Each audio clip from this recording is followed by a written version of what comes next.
Good morning and welcome to Broadscast. I'm Jackie MacDougall. There's no Kim Goldman here today. Aw. She's off playing football. she's away for the weekend. So we have the Nikki Boyer in the house. Woo! Do you have an applause track? Roaring applause? Yeah, we'll layer that later. Roar. I can hear it. Thank you, everyone. Yeah, I know. Thanks for having me. Thank you so much for being here. I'm keeping Kim's seat warm for her. Yeah. My big old butt will keep it warm. I was like, who could fill the shoes of Kim Goldman? I mean, they're very difficult stilettos to fill. But I was like, Nikki acts, she sings, she's funny, Aww. she hosts. You're a quadruple threat. Well, no one thank ever you. says that, quadruple threat. Yeah. Anyway, so thank you for I'm so happy to be here. So tell everybody a little bit about you. What about me? You like long walks on the beach and chasing butterflies. That's it. And thanks for having me. Bye, everyone. No. A little bit about me. I am kind of a jack of all trades. I love the entertainment industry. Mm-hmm. And I just love, right now I'm doing like producing and I'm learning to direct, which is interesting to start doing something new in your 40s, which is crazy. And I have no idea what you're talking about. I have spent the last few years really in the digital space, which is kind of a happy accident. You when I started. You were hosting at Yahoo. Yeah. And I was hosting a show called Daytime and No Time, and I did that for almost 6 years. I was your guest once. I know, and you when were I was so working, cute. I know, when you were working at Ricky Lake, and you came in, and we did a whole social media. When social media was just starting, we were like, "What's hashtag mean?" You like taught me what a hashtag was. Oh, really? Yeah, it was pretty sad. I didn't know anything. Oh my gosh, I look back to those days, and even just working like when I worked at Mom Logic years ago, and the iPhone was just coming out, so right. I never texted. I had a flip phone, so it's just so funny how in such a short time it really happened fast. We've become really obsessed. I know, and can't almost remember what it was like without it. Yeah. Right? Like almost you're like, I don't even know how we function. I know. And I was in my 30s. It's not like I was it's not like you were 8. I know. So funny. So you now co-host with Ross Matthews. I do. We have that a podcast called Straight Talk with Ross Matthews. And so I do that. And I love the podcast world, by the way, and the radio world. And actually, that was my first job in St. Louis when I was 15 years old. I interned at a top 40 radio station. Call now. Tell us your request for the night. We'll play it. So that was my first job. So I love kind of coming back to doing stuff like this. That's awesome. Yeah. See that? It's like you can go home again. I know. It looks different. So feels different, another thing, first of all, you can call Nikki and myself at 661-298-5487 throughout the show, ask questions, say hello, tell us your problems, whatevs. So, but my favorite thing that you do, though, is the whole Instamom. Oh, right. Because when you got together with your boyfriend, remind me his name. Oh my God. Tommy. Tommy. That's okay. He has 2 daughters. Right. So you were kind of like, when we first started dating, we had known each other for quite a long time. So I wasn't a total stranger to the girls. But he wanted to be super careful about introducing me. Like, you really want to make sure that it's solid before you get the kids involved. So we dated for about a year before I met the kids, and I was pining away. I remember one night they went to like a Christmas festival, and I just showed up there and followed them around, like stalked them and watched them because I just wanted. That's not weird at all. No, not at all. I'm not cuckoo. Jeez, but I just wanted to see him with them, and we had been dating for a year, and so there'd be certain weekends he would just go away and be a dad, and I just was pining to be with them so badly. So I remember I told them about this little Christmas festival in my neighborhood, so I kind of like walked out of my front door and just kind of watched and saw them. It was just like watching them hold their hands, and it was just really cute. And then flash forward to 7 years later, and I'm like, these girls live in my house half the time and they're driving me crazy. But I love them. They're good. I got thrown into being, I'm not a stepmom because I'm not technically married to Tommy, and I hate the term just girlfriend because it just seems so frivolous. Yeah. But I'm not, so I kind of life partner. Life partner. I call myself step girlfriend. But yeah, trying to. But I love Instamom because I think Instamom, describes it. You do fill that role for them. I try. They have a mom, but totally, that other support. And you probably see things a little bit differently. Maybe from their mom. I always tell them, I say, your mom loves you unconditionally and will just pretty much think everything you do is great. So will your dad, but I'll always give you the truth. Like, you come to me and I will, if they say, do I stink? I'll be like, yeah. Or does this look cute together? I won't go like, no, it's a really good choice. I really love the patterns you put together, but maybe I'll go, no, that looks silly. Try again. Like, I'm really honest with them. We have an awesome relationship. They really respect me. We put a lot of effort into building a super cool relationship. They're just, I got lucky. I scored. I mean, I complain about them a lot and make jokes and I'm silly about it. But at the end of the day, like, I scored with these two kids. Yeah.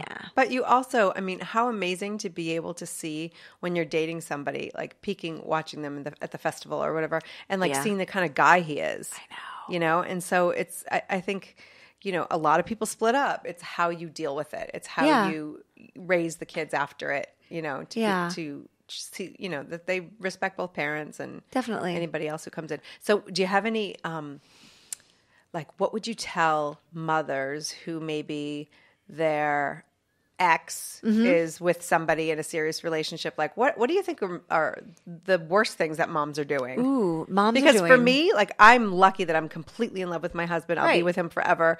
But if we had, you know, a different relationship or something had happened and we weren't together, to me, that's the worst thing in the world, is having to give your kids up holidays and weekends and miss things with them and knowing to another woman is like, I know. Like, that to me is torture. Yeah. So what do you think? I mean, what have you learned? Well, I would say to the moms out there, I know in your brains that this other woman and man are whisking your children away, but you will always be mom. The moms need to know that. Like, I may take them to nail salons and do fun things and tuck them in at night and give them the love that I can, but the connection between a mother and a child is just unshakable. So that would be my first piece of advice to a mom. And then the second piece would be, we should be on the same page here. Right. Because it takes a village, and the two women in these girls, especially if you have daughters, I feel like it's really important to be on the same page in terms of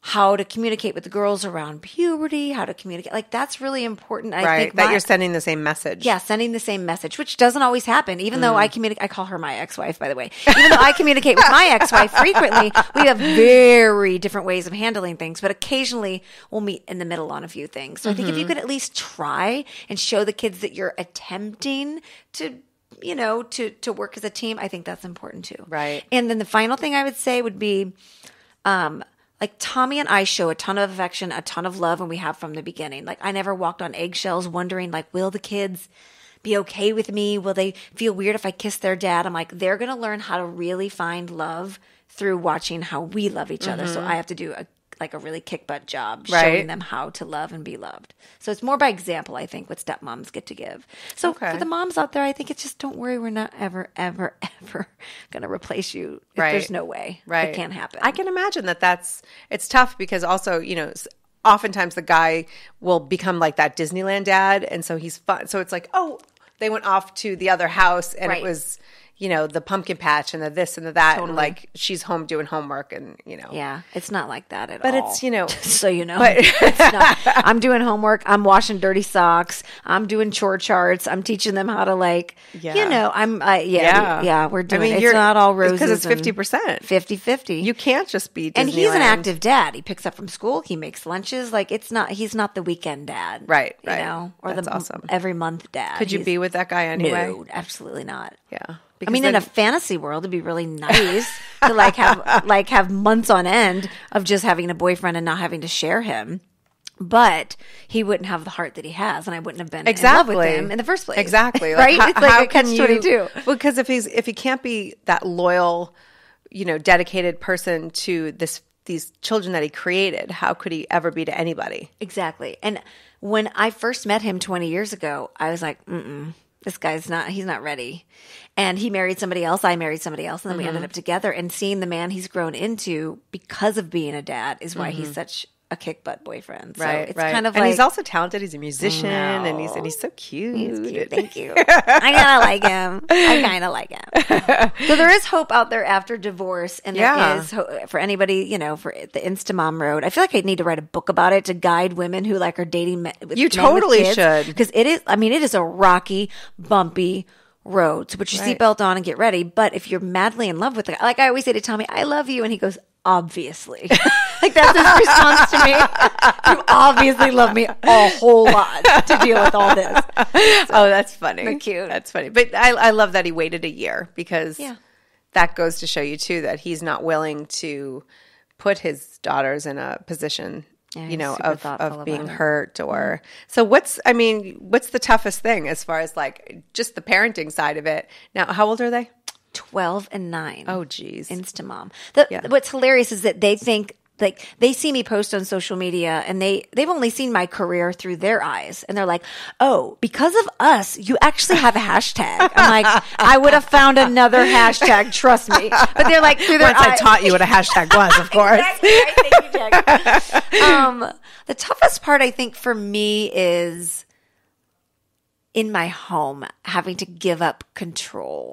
Like, I like things to be a certain way. That's just how I'm wired. I'm a Cancer. I like my home to be a certain way. And it is 50% of the time. And then when they come in, it's a family home. Right. And as you know, that's very different. And it's really hard for me to like just let go and let them destroy things and let them have their space and let them be comfortable, because my mom was a cleaning lady when I grew up. Oh, so really? Therefore, I am like a little bit anal. Right. That's hard for me. And the other thing that's hard is that on the weekends when they're with us, all I do is cook, do dishes, help, go to soccer games, gymnastics. I just feel like, I'm sure how you feel, which is like a chauffeur / nanny / cook. Right. And it's when there's so much going on, I'm kind of like, wait, you're trying to catch up from the week and then also somewhat prepare for the week ahead. Yeah, and then Monday comes and they leave and I'm like, I haven't done one thing for myself. So I have such a compassion for moms that are doing it full time. I'm like, how do they do this? They should get a salary. This should be a job. Yeah. Right? Absolutely. That's, but so are they going through like anything, well, especially the 12-year-old, like boys or? She is in 7th grade, so it's just barely starting for her. And she's trying to find her way and try to seeing where she fits in. It's been pretty interesting kind of helping her through this, because what I want to tell her to do is very different than what she is wired to do, because we're very different people. Like, I was like, hey, you want to be friends? Hey, let's go hang out. Like, I was that girl. And she's a little more shy and reserved and thoughtful with how she approaches things. So I have to kind of give her advice sort of wrapped up in the paper that I think it will appeal to her in. I don't know if that makes any sense. Yeah. Like, I want to tell her to do. Right. Jump, scream off the roof and just weasel your way. I'm available for friendship. Yeah, I was that girl too. We would go to Disney World. Is that why we get along so well? I'm the 11th kid in the family. Oh, that's right. Yeah, in my family. So I would walk up to other girls and be like, hi, what's up? Like, God, you would have been my favorite. Yeah, we would have been best friends. We would. Remember the second we met though? I know. We were like, why do we feel like we know each other? I know. Have we known each other? There were like little sparkles in my eyes. Me too. Unicorns and rainbows appeared above me. So can I ask you a question about momhood? What is something that, like, if you could put yourself in the situation, which God willing you won't have to, where another woman did come in, how would you appreciate and what would you expect from that other woman? Because maybe there's something I haven't thought of. When I think about it, and the only way I can, sometimes we have to kind of draw from our own experiences in order to like answer questions that you can't really understand. So if like for me as a working mom, I have this amazing sitter after school every day. And not that a stepmom is a sitter, but let's just start there with that relationship, because she spends so much time with my kids. And for me, it's understanding. If you could try to understand my children for who they are, and appreciate them for who they are, and just feed that spirit in them. Because I notice, I will text or call the babysitter in the morning. I'm like, hey, this is the deal. They have Taekwondo today. It's this time, blah, blah, blah, blah.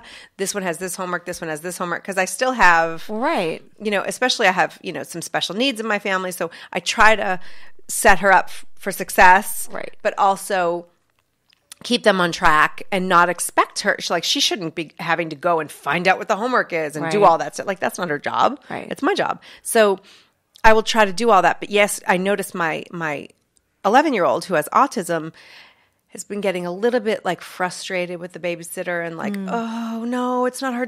Can you pick us up? And it's because I'm sitting, an hour and a half drive away, dictating what happens Whereas if I were home and asking him to do these things, and I could read body, and I could read when Right. he's had enough, and I could Right. be compassionate and empathetic and say, you know what, why don't you take a break and we'll do this later. But because I'm not getting that feedback, I tend to just like spout out Right. some of the stuff. Orders and Yeah. things So and yesterday I lists said, you know what would be good is if you convinced me that he's worked so hard this week that he should probably have an hour after school for just downtime before he starts homework, and maybe even let him play his iPad. Okay. And so she told him to take a break, and he texted me and she said, I could take a break. Can I use my electronics? And I said, yeah, she talked me into it. She said how hard you've been working. So I okay. actually You set tried her to up. build Yeah. that relationship a little bit. That's cool. You know, it's different. She's not, you know, married. She's not, you know, Dating your husband. going to bed with my husband at the end of the day. I love when someone snorts. It's always good. Ask him. But I set her up so she could be successful and have that Yeah. relationship. So right. I think if moms could get their egos out of the way too, then maybe everybody could do what's right for the kids. Right. But I could totally feel like even just imagining myself in that situation, like my ego creeping up, Right. you know, and Right. like, oh my gosh, because you know, it's just such a big job to I know.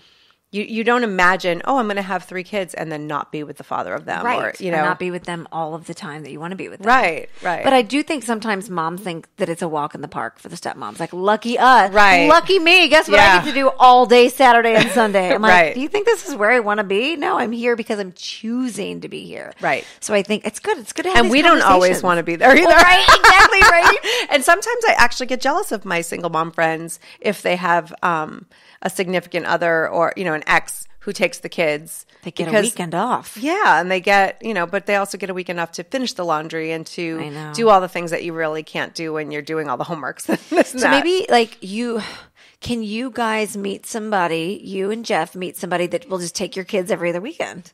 Then you can have each other. Well, it's funny. I thought you were going to propose a threesome. I was getting kind of uncomfortable with that. But I didn't know that was this kind of show. I told him this show goes anywhere. I told him one time that I think we should have a custody agreement. That I was actually thinking I wanted to do this for a year. I proposed this for a year. We have a custody agreement where every Wednesday night and every other weekend you are in charge. We're still together. Okay. But like Wednesday night Right. homeworks, that, like you figure out dinner, you do that. That's really smart. And then on the weekends, like I'm sorry if there's a birthday party or whatever, you'll have to get the get. Like that's really if we smart. get an invitation and it falls in his weekend, then I yours. just hand it to him. How did so it work? I was like, why don't we do this? We'll do this for a year. We'll document it, and then we could pitch it. Like I love how you're working it into the I know. show. Everything I do is like some sort of entertainment. It's ridiculous. And so he was like, yeah, no. Because of course, no. because it's so much work. Well, yeah, because then he'd have to really, really be fully accountable, and guys can't multitask. That's a whole different show. Yeah, it totally is. And I know we have to go to a break in a second, but when we come back, we are going to talk about the whole shaming phenomenon. All You know, right. they talk about like the fat shaming and everywhere. I don't know if we can. The Amber Rose was doing like the slut shaming thing, Right. and I just say that under You're my like, breath. I'm I'll not say sure it if I can say quietly, that. Yeah. And you know, I want to ask you when we come back, like, is it that people are so mean and we have to stop it, or is it like, oh my gosh, why don't we just feel good about ourselves and not be shamed if we choose to not be shamed? Right. Oh, that's a good point. Like I feel, you know what I mean? But are we going to break, Peter? We're going to break, and we'll be right back with also Samantha Kemp Jackson.